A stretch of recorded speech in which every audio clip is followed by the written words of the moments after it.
Sé que puede parecer absurdo, pero decidí regresar al pueblo, donde nací haciéndome pasar por pobre. No fue por orgullo ni por venganza, fue por necesidad. Viví en el extranjero durante casi 12 años, trabajando duro, ahorrando cada centavo. Tratando de reconstruir mi vida, después de ser prácticamente ignorada por mi propia familia cuando más lo necesitaba. En ese momento, salí con una mochila a cuestas y el corazón pesado. Nadie me llamó, nadie me preguntó si estaba vivo. Y ahora que había logrado construir una vida cómoda allí afuera, algo dentro de mí necesitaba saber, ¿realmente alguien se preocupaba por mí o solo aparecerían si supieran de mi dinero? Cuando decidí volver, alquilé una casita sencilla a la entrada del pueblo. De esas que apenas tienen portón y la pintura se está desconchando. Llegué con una maleta vieja y ropa muy sencilla, el pelo recogido, sin maquillaje, nada que indicara quién era realmente yo hoy. Y nadie me reconoció de inmediato. Pasó el tiempo y con él mi rostro también cambió. Solo cuando dije mi nombre empezaron a asociarlo. Laura, la hija de doña Matilde, entonces vinieron las miradas de sorpresa, pero ningún abrazo cálido.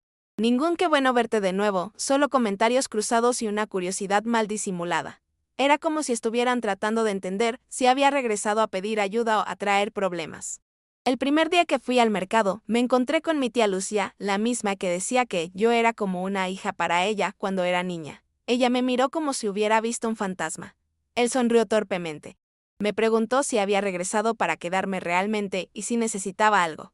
Pero su tono no era cariñoso, era el de quien mide cada palabra para no comprometerse. Dijo que tenía prisa y se fue antes de que pudiera responder adecuadamente. Allí ya empecé a comprender la atmósfera. La gente me veía como otra pobre cosa que regresaba a un lugar del que nunca debería haber salido. Ninguna mención del tiempo que pasé fuera, ninguna pregunta real sobre mí. Fue como si hubiera retrocedido en el tiempo, solo que esta vez. Invisible, a medida que pasaban los días, intentaba acercarme a mis primos. Fui a la casa de Joao, que ahora está casado y tiene 2 hijos. Me saludó en la puerta, me habló de pie como si fuera un vendedor tocando puertas. Dijo que tenían una vida muy ocupada, que estaban hasta el cuello de facturas y que era una pena que yo hubiera regresado en esta situación. En ningún momento me preguntó qué había hecho con mi vida ni cómo estaba realmente. Él solo quería saber dónde vivía y si necesitaba ayuda, pero el tipo de ayuda que viene con el juicio ya incorporado, ¿sabes? Salí de allí con un sabor amargo en la boca. Era como si midieran mi valor por los zapatos que llevaba. La visita más dolorosa fue en casa de mi madre. No quise irme inmediatamente, dejé pasar casi una semana. La verdad es que tenía miedo de lo que me iba a encontrar. Cuando llegué, tardó unos segundos en reconocerme. Luego me abrazó, pero fue un abrazo fuerte, sin ese calor maternal que recordaba.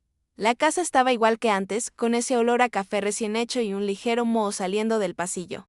Nos sentamos en la cocina y ella empezó a preguntarme si no tenía dinero, si había venido a vivir con ella, si no podía regresar al país donde estaba antes. Y me di cuenta de que, en el fondo, lo único en lo que ella podía pensar era en lo pesada que sería mi presencia allí.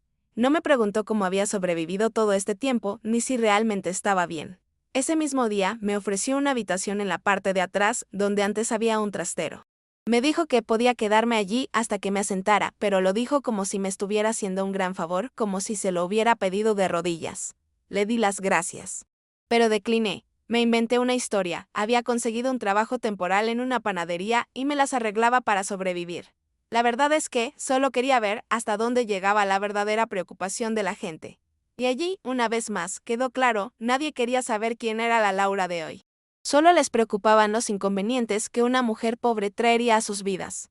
Estaba tan triste esa noche que dormí en la cama individual de la casa alquilada, mirando el techo y preguntándome si realmente debería haber regresado.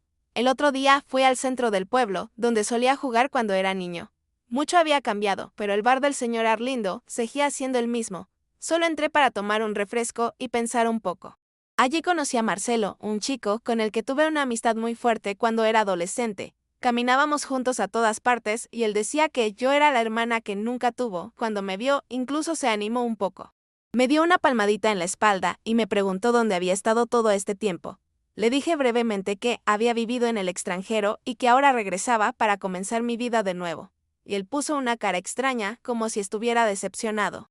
Me preguntó si me había metido en algún problema, si estaba huyendo de las deudas. Su mirada cambió de bienvenida a desconfianza en segundos. Después de media hora de conversación superficial, dijo que tenía que irse y me dejó allí sola. sin siquiera preguntarme mi número de teléfono o si quería ayuda con algo. Eso me dolió más que las reacciones de mi familia, porque tenía un fuerte recuerdo emocional de él. Entonces comencé a darme cuenta de cómo el dinero, o la apariencia de tenerlo, cambia por completo la forma en que la gente te trata. Si hubiera regresado con un auto importado, ropa cara y un anillo llamativo en el dedo, apuesto a que todo el pueblo estaría tratando de iniciar una conversación conmigo, invitándome a almorzar, preguntándome por mis negocios. Pero como regresé discretamente y aparentemente sin nada, me convertí en una molestia andante, y me afectó más de lo esperado. Una tarde fui a la iglesia, donde mi abuela me llevaba todos los domingos. Quería ver si podía encontrar a la señora Cecilia, una señora que siempre ha sido muy cercana a mi familia. Cuando llegué allí, ella estaba limpiando los bancos con un paño viejo. Como solía hacerlo, me reconoció inmediatamente, me regaló una sonrisa sincera y me dio un fuerte abrazo. Él fue la primera persona que me trató con genuina alegría por mi regreso. Nos sentamos en la parte de atrás de la iglesia por un rato y conté una versión corta de mi historia. Ella escuchó todo atentamente y, a diferencia de los demás, no preguntó si tenía problemas, ni mencionó dinero o dificultades. Él simplemente dijo que estaba feliz de que yo estuviera bien y con vida. Aquella conversación me supuso un enorme alivio, como si finalmente alguien me viera más allá de mi apariencia. Salí de allí con el corazón un poco más ligero, pero el sentimiento no duró mucho. Cuando pasé por la plaza, me encontré con Vanessa, una prima que solía compartir su merienda conmigo en el colegio. Ella me miró de arriba abajo, me preguntó dónde vivía y cuando le dije que estaba en una sencilla casa alquilada, dijo en tono burlón. Dijo que pensaba que yo había hecho mi fortuna en el extranjero y que esperaba al menos una historia de éxito. Me reí por dentro porque ese era exactamente el tipo de expectativa que quería romper. La conversación duró menos de 5 minutos y terminó con ella diciéndome que pasara por su casa, si alguna vez necesitaba ropa o comida, no hace falta decir que nunca llamé a esa puerta. A medida que pasaban los días, fui anotando todo en un viejo cuaderno que compré en una papelería del centro. Cada conversación, cada reacción, cada silencio, se estaba convirtiendo en una especie de diario oculto. Escribí de noche, después de ducharme y preparar mi propia cena en esa pequeña cocina, sentada en una silla de plástico que hacía ruido cada vez que me movía. Era mi momento de digerir todo. Y fue entonces cuando comencé a notar un patrón: cuanto más íntima había sido una persona en el pasado, más fría o más distante era ahora. Como si el hecho de haber fallado en el regreso anulara todos los viejos lazos. Esto me obsesionó un poco. Quería entender hasta dónde llegaba esto, si había alguien, al menos una persona, que me reconociera sin importar la apariencia o el estatus. Y entonces pensé en él, Daniel, mi exnovio de mi juventud. Ese tipo de relación que en ese momento parecía que duraría para siempre. Rompimos antes de irme, pero sin peleas, sin rencor. Simplemente tomamos caminos separados. Según hoy por ahí, él todavía vivía en el pueblo. Trabajó con su padre en el taller mecánico de la familia. Lo pensé durante 2 días antes de ir allí. No sabía si estaba casado, si me recordaba con cariño o si me veía como una figura más del pasado. Pero la curiosidad habló más fuerte. No era solo curiosidad romántica. Era también el deseo de ver cómo alguien que realmente me conocía reaccionaría ante la nueva versión que estaba presentando al mundo. Llegué al taller a media tarde, cuando el sol todavía pegaba fuerte sobre el asfalto y desprendía ese olor a goma caliente y aceite quemado. Daniel estaba debajo de un coche, con las manos cubiertas de grasa y el mono abierto hasta la cintura. Cuando me vio, tardó unos segundos en reaccionar. Salió de debajo del coche. Se secó la frente con el antebrazo y me miró fijamente. La forma en que me miró, no pude distinguir si era sorpresa, enojo o simplemente confusión. Dije mi nombre, aunque pensé que no era necesario. Él respondió con un por supuesto que lo recuerdo, pero su voz estaba un poco temblorosa. Me invitó a la pequeña oficina del taller, donde el ventilador hacía más ruido que el viento. Nos sentamos en sillas viejas y comenzamos a conversar, con la tensión de quien ya no sabe dónde pisa. Me preguntó qué hacía allí y repetí la historia que les había contado a todos, que había regresado, que la vida fuera del país no había funcionado, que estaba empezando de nuevo. Él escuchaba todo en silencio, solo asintiendo con la cabeza de vez en cuando. Cuando terminé, miró por la ventana un rato y luego dijo que era extraño verme así, que siempre me pareció alguien hecho para grandes cosas y que viéndome allí, hablando de alquileres baratos y buscando trabajo, era difícil encajar en la imagen que tenía de mí. Esas palabras me conmovieron. Porque no hablaba con desprecio ni con lástima, sino con una especie de frustración silenciosa, como si él también hubiera perdido algo. Seguimos hablando un rato, recordando cosas antiguas, paseos en bicicleta, las veces que nos saltábamos la clase de religión solo para tomar un helado. Me reí un par de veces, pero en mi interior intentaba captar alguna señal, algún gesto. ¿Qué me dijera si él todavía veía a la misma persona en mí? Me ofreció café y dijo que podía ayudarme a encontrar algún trabajo, tal vez incluso allí mismo en el taller, si no me importaba aprender. La propuesta me tomó por sorpresa y en ese momento sentí una mezcla de gratitud y confusión. No sabía si él estaba siendo amable conmigo, quien una vez fui, o si realmente me estaba viendo ahora. La duda fue constante desde que regresé. Todo buen gesto tenía un peso oculto, el de la intención. Regresé a casa ese día con la cabeza dando vueltas. Pasé la noche tumbada mirando al techo, recordando cada palabra, cada expresión suya. Quería creer que había sido sincero, que ese gesto venía de un lugar genuino. Pero al mismo tiempo, después de todo lo vivido en los últimos días, era difícil no dudar. Empecé a preguntarme si mi plan tenía sentido, si no fuera cruel al esconderme, al provocar este tipo de situaciones, pero al mismo tiempo fue allí donde vi la verdad cruda y desnuda. Solo en ese papel de perdedor pude ver quién importaba realmente. Y cuanto más veía, más seguro estaba de que esta experiencia debía suceder hasta el final. En los días siguientes comencé a visitar a más personas del pasado. Pasé por casa de la tía Lidia, la que siempre decía que yo era como una hija. Estuve golpeando la puerta durante unos 5 minutos hasta que ella apareció, luciendo como si acabara de despertarse de su siesta con una mala actitud. Cuando me vio abrió mucho los ojos, esbozó una sonrisa forzada y me preguntó qué necesitaba. Dije que solo estaba de paso y que quería saludar. Ella me hizo un gesto para que entrara, pero no quitó el pie de la puerta. Nos quedamos allí, conversando afuera. En ningún momento me preguntó cómo estaba realmente o si necesitaba algo. Solo me preguntó si todavía hablaba con mi hermano y si tenía alguna novedad sobre la herencia de mi padre, algo de lo que ni siquiera yo tenía idea. Esa conversación me destruyó por dentro. Fue como si todo lo que habíamos vivido antes de mi partida se hubiera borrado. La tía Lidia fue quien me enseñó a cocinar cuando era pequeña, quien me cogió de la mano durante mis ataques de asma, quien pasó la Navidad con nosotros cuando mi madre aún vivía. Y ahora lo único que quería saber era sobre dinero. Salí de allí con un nudo en la garganta y me senté en la parada de autobús más cercana, aunque no sabía dónde ir. Miré los coches pasar pensando que quizá había cometido un error. Que regresara disfrazado, sin decir la verdad, pudo haber sido una forma de castigo que yo mismo me impuse. Pero una parte de mí lo sabía, si hubiera regresado contándolo todo, lleno de regalos y promesas. Todas esas sonrisas habrían sido falsas y nunca sabría a quién realmente le importaba. Al día siguiente, decidí darle a mi hermano Felipe una última oportunidad. Él siempre fue el más cercano a mí, el más confiable. Cuando me mudé al extranjero, él recién comenzaba la universidad y en ese momento hablábamos casi todos los días. Sabía que, pasara lo que pasara, él nunca me trataría de forma egoísta, pero cuando llegué a su casa, la impresión fue completamente diferente. Me recibió con un abrazo frío, casi inexpresivo. Me senté a la mesa y, antes de empezar a decir nada sobre el motivo de mi regreso, ya me estaba preguntando si tenía algún dinero ahorrado, si podía ayudarle con algunas facturas vencidas. Esas palabras me cortaron como un cuchillo. No parecía que estuviera hablando con la hermana que conocía, sino con una extraña que pensó que podría darle algo. La conversación duró poco más de 15 minutos. Me quedé allí, tratando de procesar todo lo que estaba sucediendo. La sensación de ser tratado como una fuente de recursos fue aún más intensa cuando me dijo, con cierta vergüenza, que estaba teniendo dificultades financieras debido a una mala inversión. No habló de lo orgulloso que estaría de ayudarme a recuperarme, ni de lo feliz que estaba de verme de regreso. Se centró en sus propias necesidades. Y la verdad me golpeó de forma cruel. Mi familia, mis raíces, ya no me veían como era. La Laura que conocieron. Con sueños y proyectos, ahora era solo alguien que podía ser útil de alguna manera, alguien a quien explorar. Eso fue suficiente para hacerme decidir, de una vez por todas, que el plan había terminado. No necesitaba más pruebas, no necesitaba más validación externa. Lo que yo buscaba, en el fondo, no estaba en ninguno de ellos, sino en mí mismo. Esa noche, después de salir de casa de Felipe, fui a la plaza, donde solía pasar las tardes con mis amigos de la infancia. Recuerdo cómo el sentimiento de pertenencia siempre fue fuerte allí. Ahora todo parecía vacío, silencioso, como si el tiempo se hubiera detenido y se hubiera llevado consigo todos los recuerdos.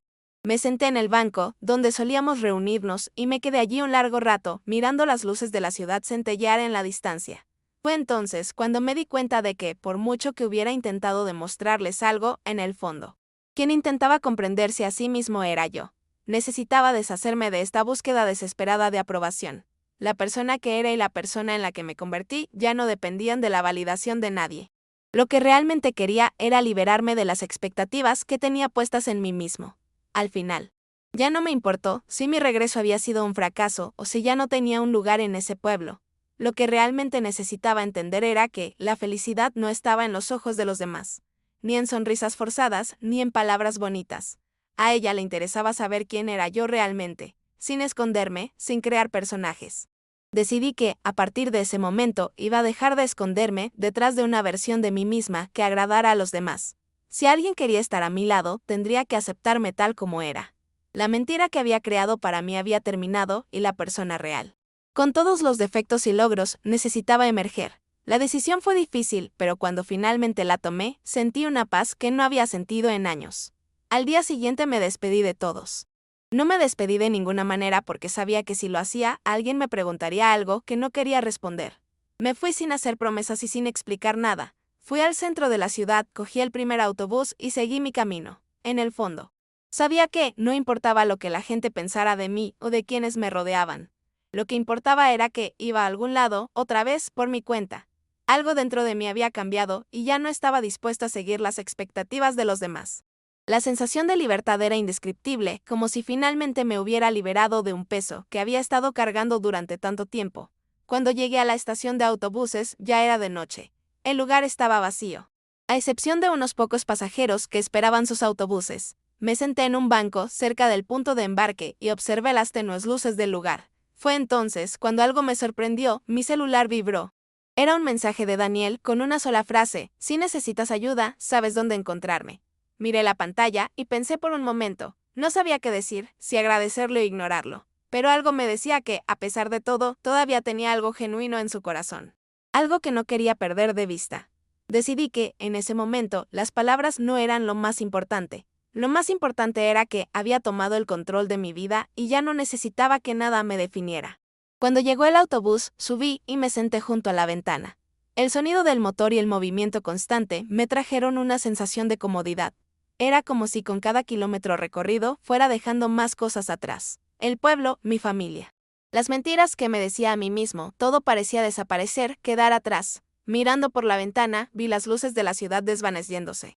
No sé por qué, pero en ese momento me di cuenta de que, por mucho que el pasado fuera parte de mí, ya no me definía. Me dirigía hacia algo nuevo, algo que no sabía exactamente qué sería, pero que me daría la oportunidad de empezar de nuevo. Sabía que no tenía nada más que demostrarle a nadie. Mi verdadero viaje no fue complacer a los demás ni probar quién me amaba de verdad. Se trataba de comprenderme a mí mismo, redescubrirme y finalmente aceptar la persona que soy, con todos mis defectos, miedos y elecciones. Mientras miraba el horizonte, me di cuenta de que lo que realmente importaba era que, por primera vez en mucho tiempo, estaba en paz conmigo mismo. Ya no tenía ninguna expectativa sobre mí, ninguna presión para ser alguien que no era. Y cuando sentí eso, algo dentro de mí se calmó. Sabía que, al dejar ese pueblo, me estaba dejando atrás a mí mismo, pero al mismo tiempo, finalmente me estaba encontrando a mí mismo. El resto del viaje transcurrió sin incidentes. No tenía prisa por llegar allí. No tenía prisa por nada. Acabo de ver cómo el paisaje cambiaba fuera de la ventana, las luces de la ciudad se distorsionaban a medida que pasaba el autobús. El camino por delante parecía largo, pero de alguna manera me sentía preparado para ello.